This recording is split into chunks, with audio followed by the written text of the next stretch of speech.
Welcome back friends.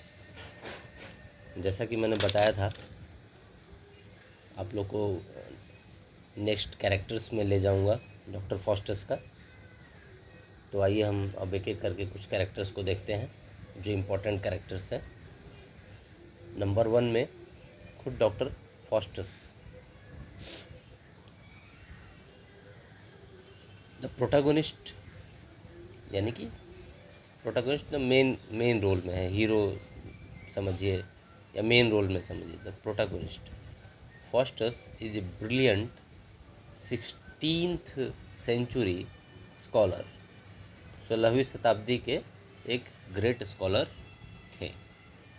From Wittenberg, कहाँ से थे? विटेनबर्ग से। कहाँ है विटेनबर्ग? जर्मनी में। हुज एम्बिशन फॉर नॉलेज, जिनकी जानने की इच्छा, नॉलेज ज्ञान प्राप्त करने की इच्छा, वेल्थ यानी economically and worldly might makes him willing to pay the ultimate price। उनका जो एम्बिशन था नॉलेज का, वेल्थ का और वर्ल्डली माइट का, वही जो है उन्हें जो है to pay the ultimate price. Ultimate price क्या? उन्होंने गलत रास्ता चुना और उनका सोल जो है कंडेम टू हेल। ठीक है, यही था अल्टीमेट प्राइस जो उन्होंने पे किया। Make him willing to pay the ultimate price his soul to Lucifer in exchange for supernatural powers. Supernatural powers मतलब जो नेचर से हट के है, यानी डेविल्स, स्पिरिट्स, ये सब है ना, black magic. Fosters initial tragic grandeur, grandeur मतलब शान Shaukat, is diminished by the fact that he never seems completely sure of the decision to forfeit his soul, and his ambition is admirable and initially awesome। तो उन्हें क्या लगता है कि अपना आत्मा बेचकर भी अगर वो ब्लैक मैजिक सीखते हैं तो वो जो है एक सेमी गॉड बन जाएंगे। ठीक है, और इसलिए वो अपने डिसीजन को बहुत सही मानते हैं। Yet he ultimately lakhs a certain inner strong, तो वो क्या है? सॉरी, स्ट्रॉन्ग नहीं, स्ट्रेंथ। तो इसके बावजूद भी अल्टीमेटली बाद में क्या है, उन्हें अपना जो उनका आंतरिक शक्ति है वो जवाब दे देती है। वो इनर स्ट्रेंथ जो है उनका टूट जाता है। He is unable to embrace his dark path, और वो जो जिस रास्ते पे जा रहे थे, ब्लैक मैजिक के रास्ते पे, उसे होल्ड करके रखने में उन्हें बहुत दिक्कत आने लगता है। होल हार्टेडली यानी जी जान से, but is also willing to admit his mistake. और क्या है, वो अपना मिस्टेक जो है उसको एडमिट करते हैं।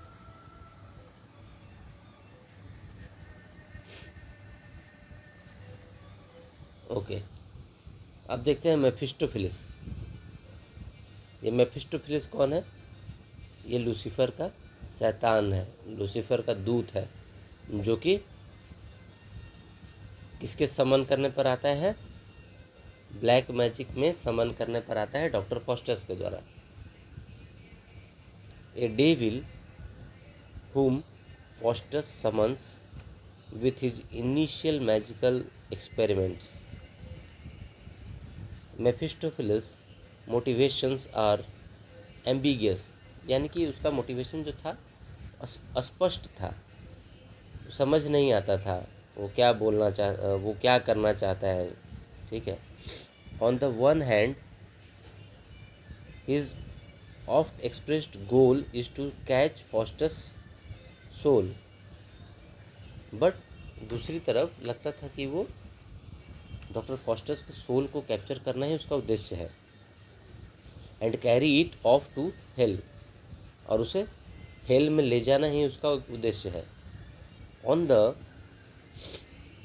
Other hand he actively attempts to dissuade, यानी रोकता था, फॉस्टस को रोकता भी था कि हेल के बारे में, हेल की बुराइयां भी बताता था वो फॉस्टस को।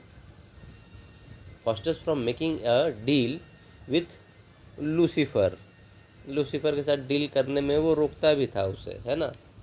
Bye warning him about the horrors of hell, कैसे रोकता था वो, हेल के हॉरर्स के बारे में बताता था, ठीक है। Mephistopheles is ultimately as tragic figure as Faustus, तो मेफिस्टोफिलिस भी क्या था, जैसे फॉस्टस ट्रेजिक फिगर थे, वो मतलब अच्छी दुनिया छोड़ के और काली दुनिया में जाने का उनका जो है मन बना लिए थे, वैसे ही मेफिस्टोफिलिस भी था। वो भी काली दुनिया में रह रहा था, बट उसे भी जो है शैतान की दुनिया में नहीं पसंद नहीं था, तभी वो उस बताता था फॉस्टस को, रोकने की कोशिश किया वो। With his moving regretful account of what the devils have lost in their eternal separation from God, and his repeated reflections on the pain that comes with damnation, damnation मतलब शापित, शापित हो जाना, है ना। तो मेफिस्टोफेलिस का कैरेक्टर यही था, है ना। नेक्स्ट कैरेक्टर देखते हैं हम, आप लोग इसे नोट डाउन कर सकते हैं, इसलिए मैं इसे शो कर रहा हूँ वीडियो में।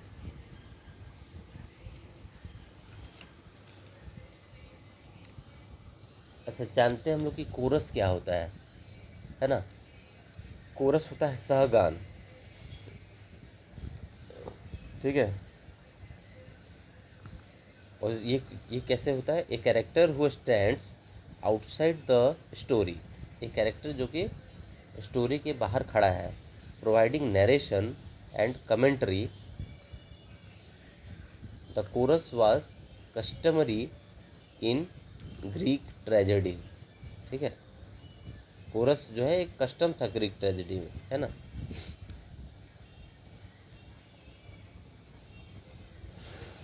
एक ओल्ड मैन है इस डॉक्टर फॉस्टर्स में स्टोरी में। अब देखिए उसका क्या काम है। एन एनिग्मेटिक यानी रहस्यपूर्ण, है ना, figure who appears in the final scene. The old man urges Faustus to repent and to ask God for mercy. He seems to replace the good and evil angels who in the first scene try to influence Faustus' behavior.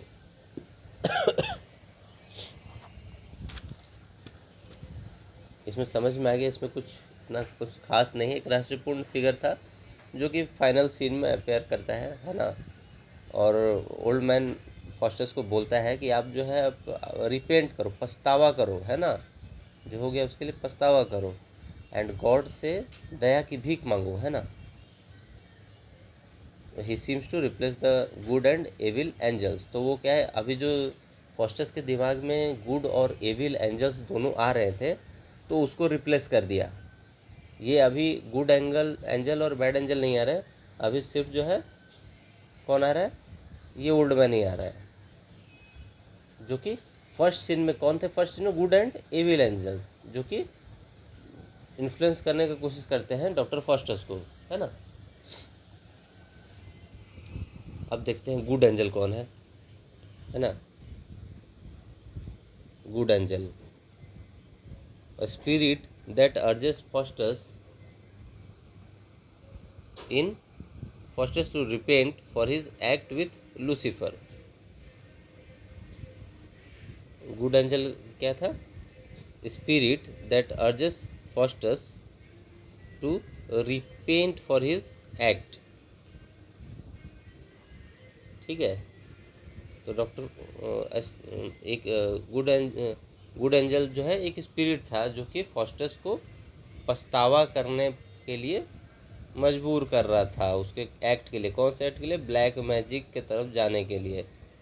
And return to God, और वो बोल रहा था कि God के तरफ वापस आ जाओ ना। Along with the old man, किसके साथ में? ओल्ड मैन जो लास्ट सीन में अपेयर करता है उसके साथ। एंड द बैड एंजल, और बैड एंजल जो लूसीफर को बता रहा था नहीं तो ठीक है, तूने भाई सही काम किया है ना। The good angel represents in many ways Faustus conscience. Good angel कौन था? फॉस्टस का अंतरात्मा था, है ना, उसके अंतरात्मा की आवाज़ थी। Faustus conscience and divided will between good and evil. और क्या था? उसका जो विल था, जो इच्छा शक्ति थी, किसका? डॉक्टर फॉस्टस का, उसी का एक भाग था वो, है ना। उसका दो इच्छा शक्ति था, एक तो बता रहा था कि भाई बैड के तरफ चलो, ब्लैक मैजिक सीखो, डेमी गॉड बनो, सेमी गॉड बनो, है ना। और इधर दूसरा तरफ क्या था? गुड एंजल था जो उससे बोल रहा था कि नहीं ये सब मत करो और वापस जो है भगवान के रास्ते में आ जाओ, है ना। अब देखते हैं बैड एंजल क्या है। तो बैड एंजल क्या है? Bad angel spirit that serves as the counterpart to the good angel. क्या था? जैसे बैड एंजल था, बैड एंजल एक व्हील था, तो वैसे ही गुड एंजल भी एक व्हील था, है ना। किसका? डॉक्टर फॉस्टस का। And provide Faustus with reasons not to repent for sins against God. और क्या बोलता था? जो पाप जो उसने किया है डॉक्टर फॉस्टस ने, उसके ऊपर में पछतावा मत करो, कोई पछतावा करने की ज़रूरत नहीं है। The evil angel represents the evil half of Faustus conscience. Faustus का जो अंतरात्मा का आवाज़ था, उसका जो है बैड जो था, एविल थिंग जो था, वही था ये बैड एंजल, ठीक है। नेक्स्ट देखते हैं लूसीफर।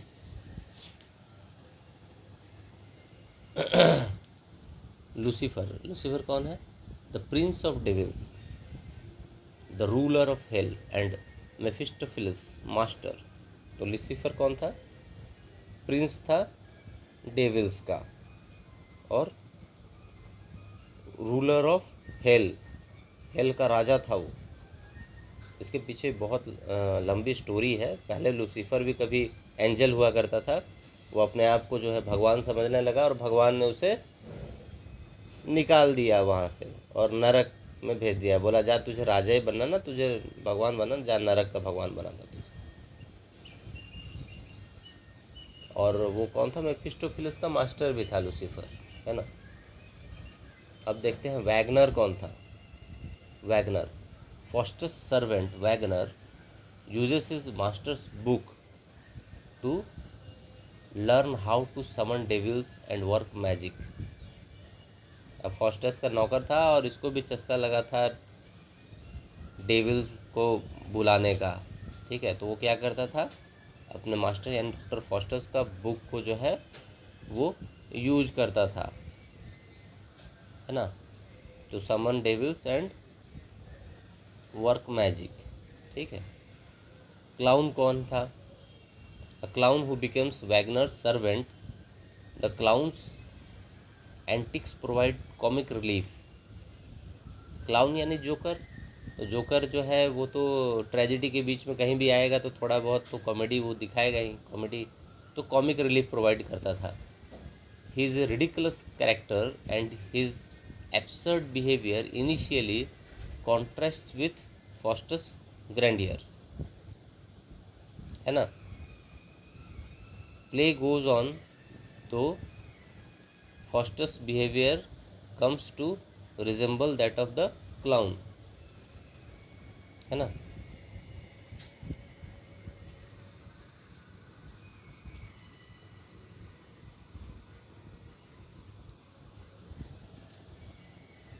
द पोप, पोप कौन था? The head of the Roman Catholic Church. Pope was the head of the Roman Catholic Church and a powerful political figure in the Europe. बहुत ही शक्तिशाली political राजनीतिक figure जो है Europe का था pope, है ना। The pope serves as both a source of amusement for the play's Protestant audience and a symbol of the religious faith that Faustus has rejected. Emperor Charles V कौन था? The most powerful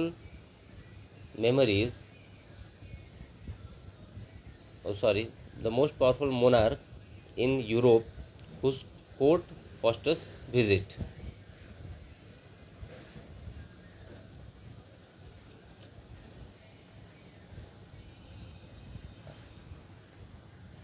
अब हम देखेंगे night. Night कौन है? Night है एक German nobleman at the emperors court. Night कौन था? एक जर्मन नोबलमैन था, कहाँ पर? एम्परर्स कोर्ट में, यानी राजा के दरबार में। The knight is sceptical of Faustus power and Faustus makes antlers sprout from his head to teach him a lesson.